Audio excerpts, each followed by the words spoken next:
Railway station पर side में लेटी हुई महिला दर्द से कराह रही थी। मुझे ऐसा प्रतीत हुआ कि उसे कोई बाहरी पीड़ा हो रही है। अन्य यात्रियों की बातें मैंने भी उसे नज़रअंदाज कर दिया। मेरे साथ में मेरा 8 वर्ष का बेटा अंश भी था। वह उस बुढ़िया के दर्द को दिल से महसूस करके उसकी ओर टकटकी लगाकर देख रहा था। पापा, ये बुढ़िया क्यों चिल्ला रही है? इसे क्या परेशानी है? अंश ने मुझसे पूछा और तब मैंने जवाब दिया, बेटा, इसे कहीं दर्द हो रहा होगा या फिर इसे कोई अन्य परेशानी होगी। पापा, गाड़ी तो 1 घंटा लेट है। अंश फिर बोला और मैंने हाँ में जवाब दिया।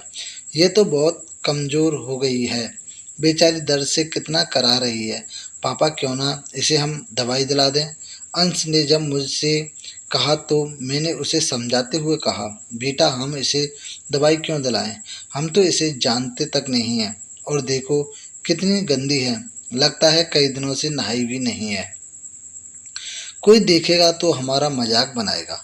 पापा, आप ही तो कहते थे कि गरीबों की और असहायों की जो मदद करता है तो भगवान उस पर सदा मेहरबान रहते हैं, इसलिए हमेशा दूसरों की सहायता के लिए अग्रसर रहना चाहिए। और आज आप कह रहे हैं कि कोई देखेगा तो क्या कहेगा, हमारा मजाक बनाएगा। मेरी समझ से दूसरों की सहायता करने पर हमारा मजाक कोई नहीं बनाएगा। अगर पापा कोई बनाता है तो बनाने दो, हमें अपने कार्य पर ध्यान देना चाहिए। ऐसा आप और माँ दोनों लोग कहते थे, परंतु आज आप। अंश ने मुझे उल्टा समझाते हुए कहा। तब मैंने फिर उसे समझाया, बताया कि बेटा, वह नाटक कर रही है, इसे कहीं दर्द नहीं हो रहा है। मैं ऐसी औरतों को भली भांति जानता हूँ। नहीं पापा, ये नाटक नहीं कर रही है, मैं जाकर देखता हूँ। इतना कहकर अंश दौड़कर बुढ़िया के पास जाकर फिर बोला, पापा जल्दी आओ, इन्हें कितनी तेज बुखार है। मैंने जानबूझकर उसके बुलाने की आवाज़ को अनसुना कर दिया, परंतु अंश के बार बार बुलाने पर मैं उसके पास गया और देखा कि बुढ़िया काफ़ी गंदी है और बुखार की तपन से करा रही है। पापा, चलो इन्हें दवाई दिलाकर आते हैं। अंश ने फिर मुझसे एक उम्मीद भरी नज़र से देखकर कहा। मैंने भी आवेश में आकर कह दिया, चलो चलते हैं। मेरा इतना कहने पर अंश के चेहरे पर खुशी की झलक दिखाई देने लगी थी, जो कि कुछ क्षण पहले अदृश्य थी। यह देख मेरे दिल में उस असहाय महिला की मदद करने के लिए दिल में श्रद्धा और प्रेम भाव जागृत होने लगा था। पास के दवा घर से हमने उस बुढ़िया को दवा दिलाई। कुछ देर बाद उस बुढ़िया को जब कुछ राहत मिली, तब बुढ़िया ने हमें दुआओं की पोटली देती जा रही थी।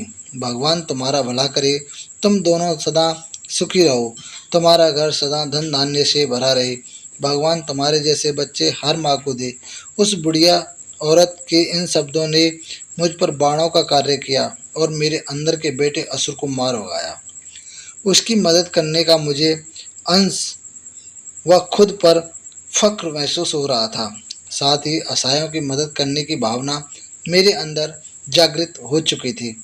जब हम रेलवे स्टेशन पर पहुँचे तो वहाँ पर उपस्थित यात्रियों ने भी हम दोनों को दुआओं की गठरी देना शुरू कर दिया।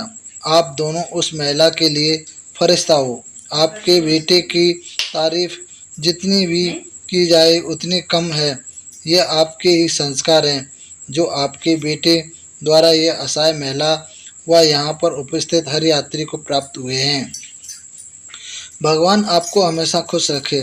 ये वाक्य थे वहाँ पर उपस्थित यात्रियों के। कुछ यात्री कह रहे थे कि हमें इस बालक से सीख लेनी चाहिए।